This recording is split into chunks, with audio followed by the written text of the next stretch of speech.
오늘 말씀의 제목은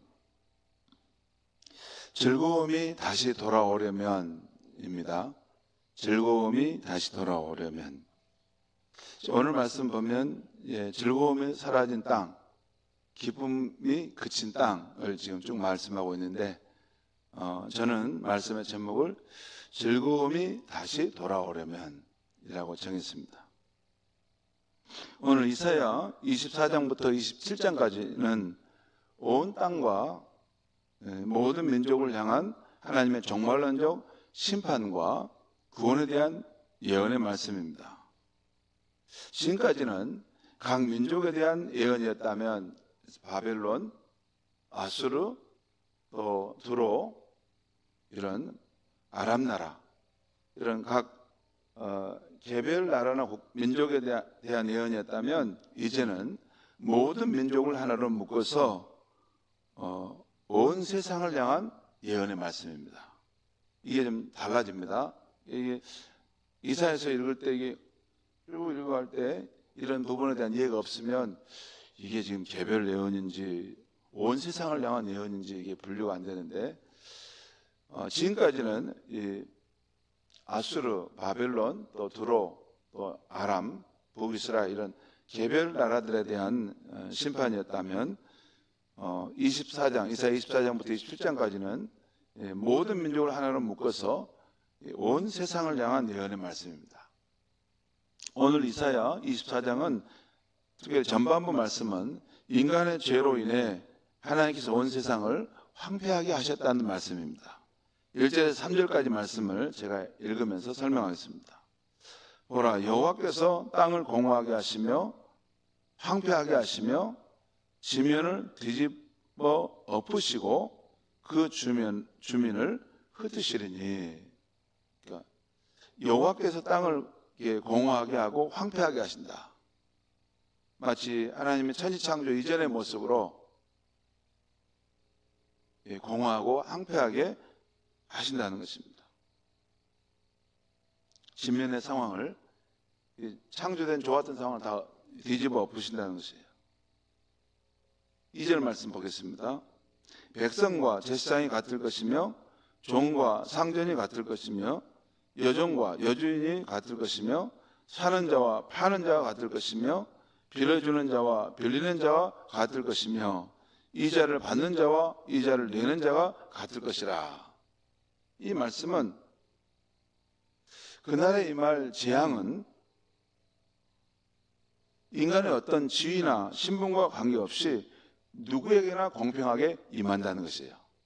여기 보면 백성과 제사장이 같을 것이다 라는 것은 종교적인 신분의 차이를 말합니다. 그 다음에 종과 상전이 같을 것이다 라는 것은 사회적인 신분의 차이예요.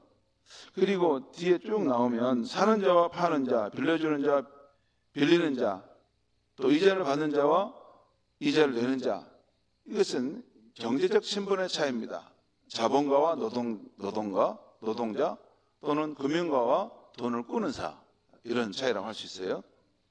그런데 이날에 임할 재앙은 인간의 이런 어떤 신분과도 관계없이 누구에게나 공평하게 그 재난의 상황을 눈앞에 보게 될 것이라는 것입니다. 3절 말씀입니다. 땅이 온전히 공허하게 되고 온전히 황무하게 되리라. 여호와께서 이 말씀을 하셨느니라. 1절의 말씀대로 다시 온 땅이 공허하고 황무하게 될 것이라는 것을 말씀하면서 이 말씀이 여호와께로부터 나온 말씀이다 라는 것을 지금 다시 한번 확정하고 있는 것입니다. 여러분, 지금 우리나라뿐 아니라 유럽도 기록적인 폭염과 가뭄으로 사람들이 고통을 겪고 있습니다. 그런데 사람들뿐만 아니라 그 땅과 숲들도 폭염과 가뭄으로 몸살을 앓고 있죠. 지금 프랑스 같은 나라는 지금 불이 났는데 이게 그 폭염이 심한 상황에서 불이 나서 그런지 이게 지금 더 막 이렇게 지금 마른 장작에 타듯이 이게 숲을 태워간다는 거예요. 이거 사람의 힘으로 끌 수 없는 상황만큼 재앙으로 막 번지고 있는 상황들입니다. 지금 우리나라 서해안과 남해안 쪽도 비가 오지 않아서 저수지가 말라가고 지금 더 이상 비가 오지 않으면 농사를 망친다는 그런 말이 나오고 있습니다. 제가 한 번씩 산책하다 보면 농사를 짓는 이 논을 보게 되는데 베이사가 지금 한창 푸릇푸릇하게 자라는데 지금 아직까지 순천은 지금 물이 좀 물러가고 있어요. 근데 계속 지금 동천도 물이 더 이상 비가 안 오니까 고여 있는 상황으로 지금 가는 것 같아요. 걷다가 보면 농부들은 얼마나 애탈까. 이게 이때 이 물줄기를 대지 못하면 이게 한 해 농사 다 망치지 않습니까?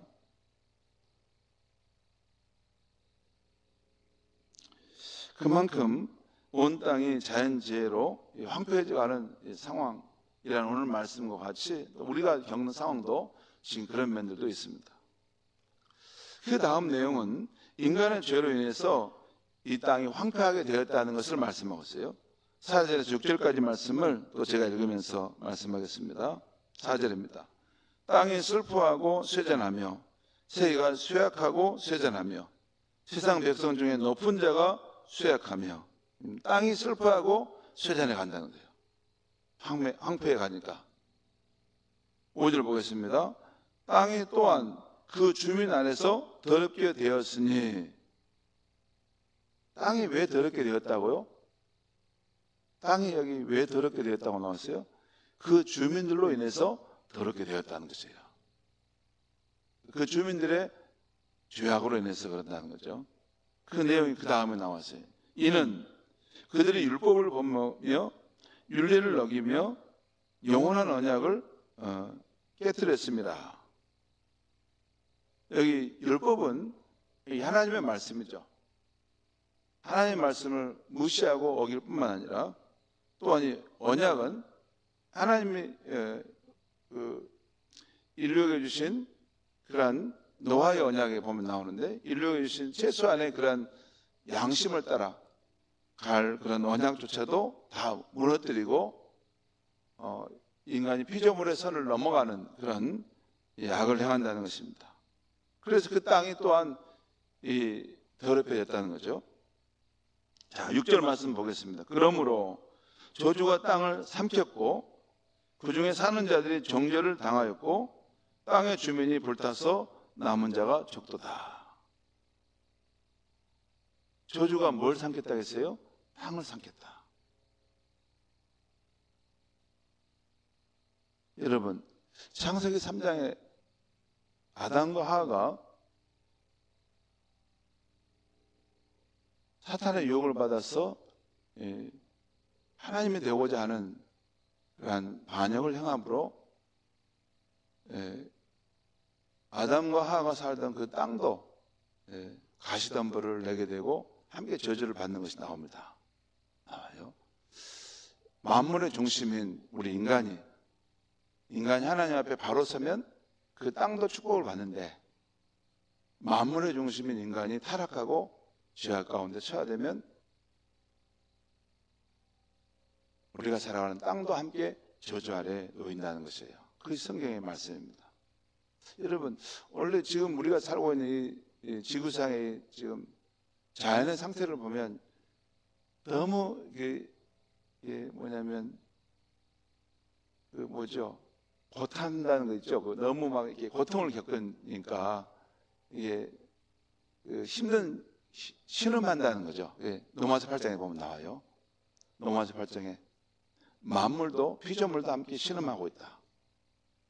하나님의 나라가 이루어지는 그때를 바라보면서 소망 가운데 탄식하고 있다. 이렇게 나와요.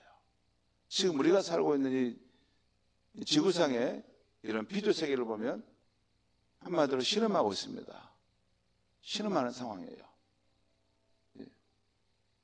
땅뿐만 아니라 그 안에 사는 숲에 사는 나무들도 거기에 사는 동식물들도 다 신음하고 있어요. 인간의 탐욕과 죄악으로 인해서 그런 걸 말하죠. 저주가 땅을 삼켰다라는 것이죠.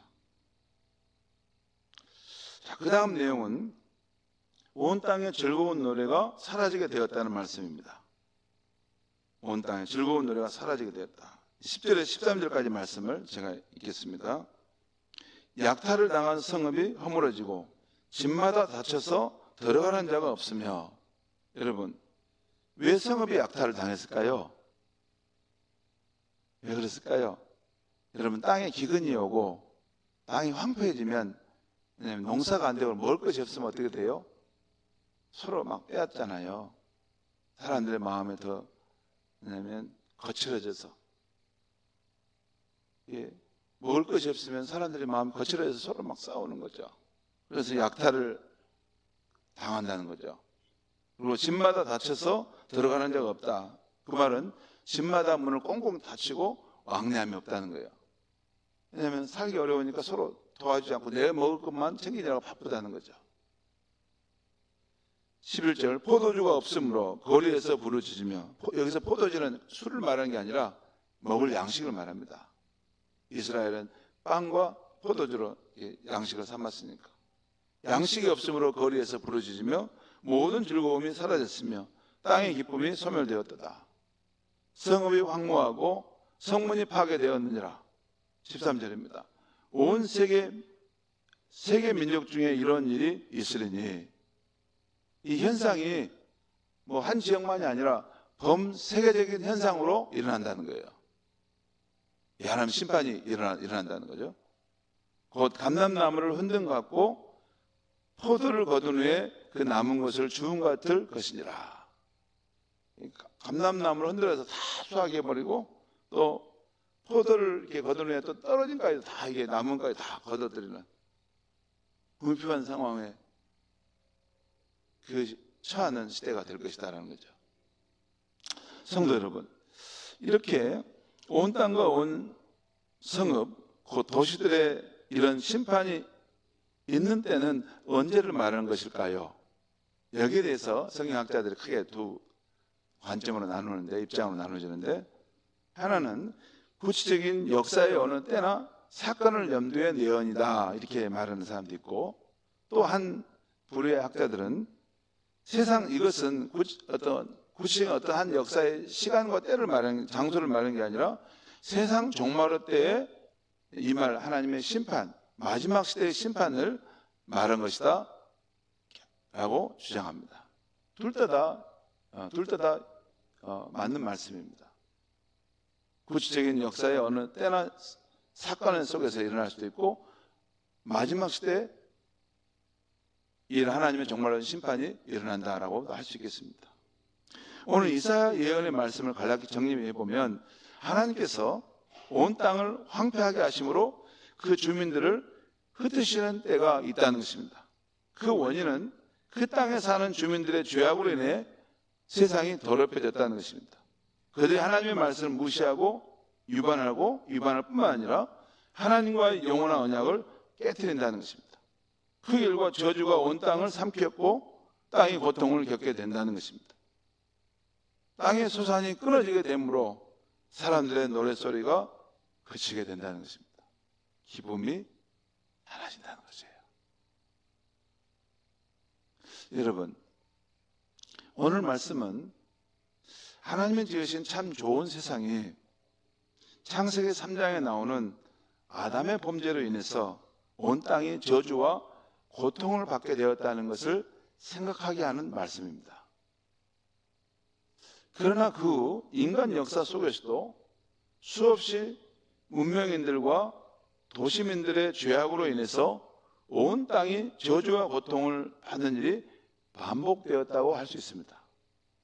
그 대표적인 사건이 1차 세계대전과 제2차 세계대전입니다. 그리고 지금도 일어나고 있는 러시아가 우크라이나를 침공하고 이스라엘이 또 그 주변을 침공하고 강대국 미국이 이란을 또 침공하고 있는 것입니다. 물론 잘못한 것도 있겠죠. 물론 악을 징벌하기 위한 것도 있겠죠.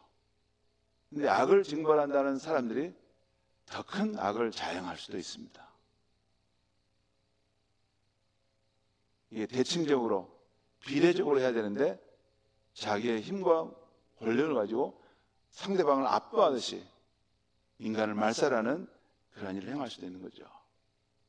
그것이 우리가 사는 세상입니다. 과거에도 그랬고 지금도 그렇고 앞으로도 그런 일은 계속 있을 것입니다. 그리고 어느 때가 되면 하나님께서 이런 인간의 이 죄악을 마지막으로 이것을 심판하시려고 종말론적인 그때에 하나님께서 직접 이 역사 속에 총체적으로 개입해 들어오신다는 것입니다. 그것이 성경의 예언의 말씀입니다. 자, 그렇다면 어떻게 해야 그 회복을 이룰 수 있겠습니까? 하나님께서는 이미 2000년 전 유대 땅의 골고다 언덕에서 인류 회복의 길을 마련해 두셨습니다. 어느 민족이나 또 어느 개인이나 화목제물 대신 예수 그리스도의 보혈을 의지하여 자기의 죄와 잘못을 회개하고 하나님께 돌아갈 수 있도록 그 길을 마련해 두셨습니다. 원래 좋은 관계였던 창세기 2장의 창조주와 그가 지으신 사람과의 관계로 돌아가면 됩니다. 돌아가서 나를 지으신 창조주 하나님을 경외하고 이웃을 사랑하며 만물을 선한 청지기로 돌보면 됩니다. 만물의 영장인 우리가 예수 십자가의 보혈을 의지하여 제 위치를 찾아가면 우리 주변의 관계들은 점차 아름답게 회복되어 갈 것입니다.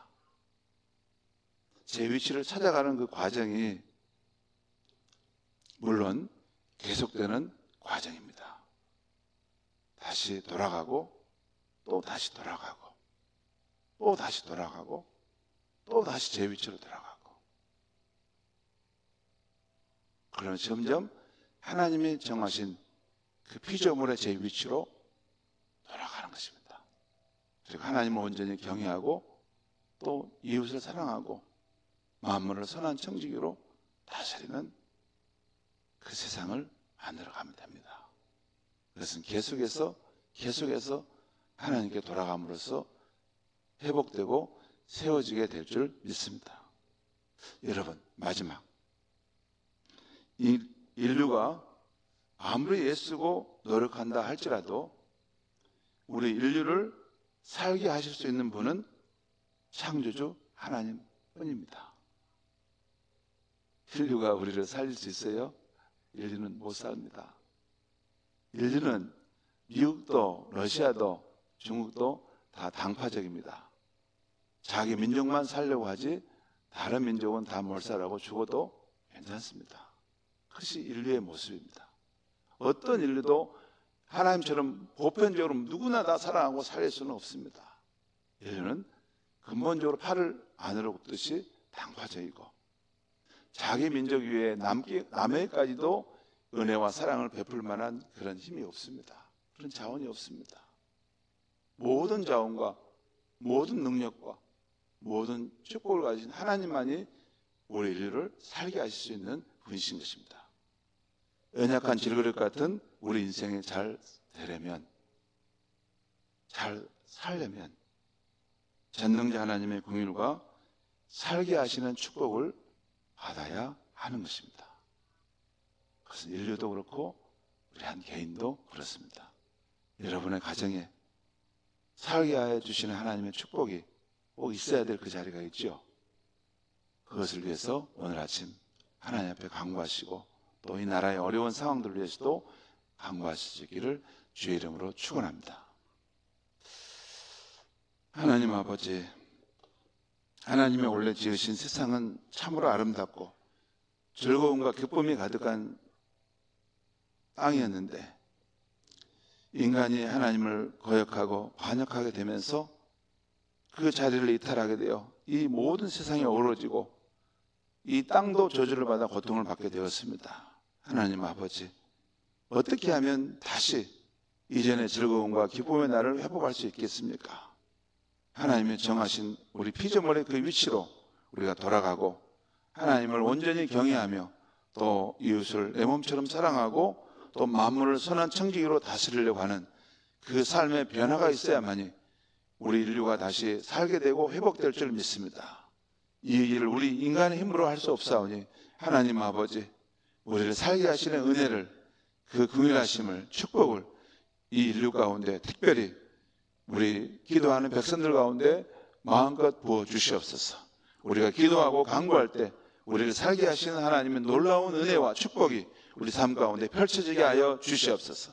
그래서 안 되던 일이 되게 하시고 막혔던 일이 뚫리는 역사가 일어나게 도와주시옵소서. 생각지 못했던 기이한 일들이 우리 삶에 펼쳐짐으로 하나님의 은혜의 역사가 나타나는 것을 보게 하여 주시옵소서. 예수님의 이름으로 기도합니다. 아멘.